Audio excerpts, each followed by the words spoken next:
Good evening. I'm John Batchelor. This is the John Batchelor Show. Malcolm Hoenlein, Conference of Presidents, Major American Jewish Organizations, joins me. There is a deal of very upsetting news coming out of the Middle East right now, country to country, but in all the Ummah, the Islamic community, there is one nation, Egypt. All the rest are tribes. So we begin with Egypt right now, and we welcome our colleague Michael Totten, a contributing editor for World Affairs. Michael is also the author of The Road to Fatima Gate, but right now we call upon an article that he's published recently in World Affairs about Egypt. Michael, a very good evening to you. Thank you for joining us.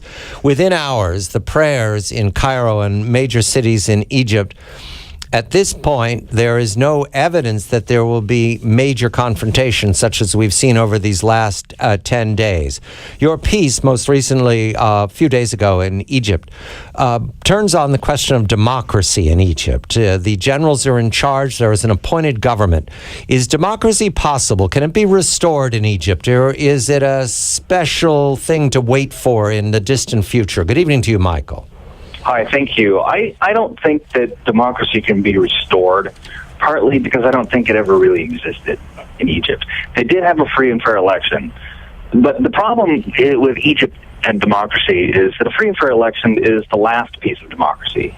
You don't start with that. I mean, so the Egyptians, they elected Mohamed Morsi, and he assumed, as probably any Egyptian who won the election would have assumed, that because he got 50% plus one of the vote, that he could just do whatever he wanted, that he had unchecked power. They basically elected their next dictator. And that, of course, is not how democratic countries behave. Power is supposed to be shared. There needs to be separation of powers. And politics is all about compromise, but Egyptians haven't really worked this out yet. Do you agree that the demands that we hear on the military, even coming from some American officials, are unrealistic, that the lesson of the Morsi episode is going to be reflected in whatever steps they take, that they're not going to put themselves in the kind of vulnerable position again? They won't, for sure. I think a lot of the things that I hear American officials say are somewhat unrealistic when they speak in such a way that, the military needs to put Egypt back on the road to democracy. Like I said before, it was never really on the road to democracy in the first place. That doesn't mean that Washington is wrong to object to what the military is doing. I also object to it. I mean, I didn't like Mohamed Morsi one bit. He was the last person I would have voted for if I were Egyptian. And on principle, I don't really particularly have a problem with the Muslim Brotherhood getting squeezed. But they killed something like 500 unarmed demonstrators in the streets. I mean, this is not okay. I mean, I've met some of these Muslim Brotherhood people. They're completely crazy. But one should not be shot just for being crazy.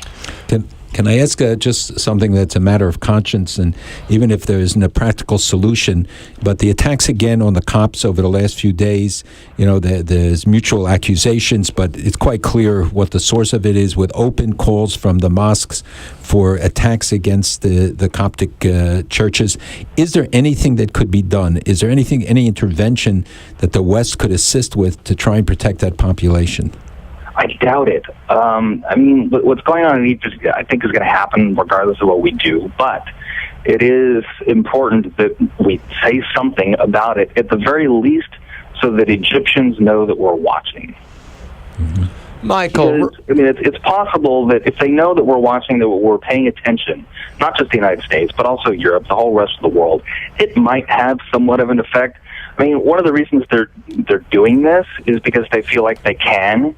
I mean, the Muslim Brotherhood and its supporters are being beaten by the army, so they're lashing out and attacking at targets of convenience. So, and they think they're basically like they're doing it in the dark. So, at the very least, they should not be doing it in the dark. Mm-hmm. There's evidence that they're destroying 1,000, 1,500-year-old, 2,000-year-old places of worship. Can that not be protected? Is the army helpless there? That seems impossible to me believe that they can't detail people to guard the churches. There are not that many. There is a list. Yeah, I'm sure that the Army could. I just don't think the Army cares, frankly. I mean, let's not forget that I think it was about a year and a half ago, the Egyptian Army killed 100 unarmed Christian protesters in the streets because they were protesting the demolition of a church, because the church is supposedly being built without a permit. I mean, this was the Egyptian Army killed as many Christians as the Islamists have killed in the last week. So I just don't think they care, frankly. Is there some form of hybrid Middle East arrangement. It won't be a democracy in our terms, but and in the demands to try and have a Western-style democracy has proven a failure across the Middle East. Is there some sort of a hybrid new form that we could advocate, that we could help bring into being in Egypt as a model, as Egypt was in the election of the Muslim Brotherhood, that could affect the other countries in North Africa? I guess the best model that would apply to Egypt theoretically would be the model that Turkey used to have, where they had democratic elections, and yet the military basically still had veto power. And the Turkish army did remove a couple of Turkish presidents. It was a painful, kind of ugly process, but they did it. And perhaps, Egypt could be pressured into having a system like that, where there's occasional coups, but otherwise, once in a while, there's free and fair elections. So sort of a hybrid system. I think that's the best case scenario for Egypt. We push now into Sinai, which is a rogue and failed state long before the collapse of Comity these last weeks in Cairo. But in any event, there is information there is pointing to the fact that the villains, perhaps Muslim Brothers, perhaps the jihadists, perhaps Al-Qaeda, are gathering strength in the Sinai. The deliberate provocation, the murder and lynching, really, of Egyptian policemen was meant to provoke the army to come into the Sinai. Is Sinai a threat to all of Egypt, Michael, in your opinion?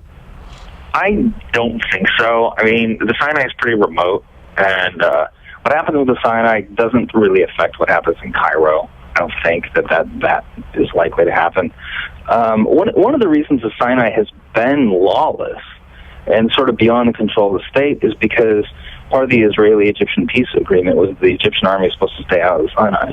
And the Israelis are now thinking, maybe they'll go ahead and sign off on the Egyptian army going back into Sinai. Even though it's a little bit dangerous, the Egyptian army is less likely to mess with Israel than some of these other groups. So that may happen. But Israel has let them go back. Why it's so unstable in the first place. But Israel has let them go back, and part of it was in the revolution when all the police stations, etc., were destroyed, and we didn't pay attention to the flow of groups, both from Gaza and elsewhere. So do you see the possibility that this cancer spreads, not so much that Sinai is the immediate danger, it'll become a festering sore point for the whole region, but that southern Egypt gets to witness the same kind of Salafi movements that we see in Sinai? Yeah, and an insurgency. That's certainly possible. I mean, the South has always had more issues with Islamists than the North. And then the worst terrorist attack in modern Egyptian history was in Luxor, which is considerably south of Cairo, when the tourists were massacred with machine guns. But the attempts, for instance, to blow up the Suez Canal, these are things the Egyptian government, no Egyptian government, would be able to tolerate. So Israel has let them bring in many forces, but we've yet to see some sort of a competent response to the radicalization of the Bedouin, the presence of Al-Qaeda, the other 15 Salafi groups, Islamic Jihad, that are operating there. Michael, the stability right now in Egypt, is it real or is it a pause while they're rearming? I suspect it's a pause, but it's hard to say. I mean, I'll tell you, I don't have a lot of nice things to say about Egypt, but here's one that I will say.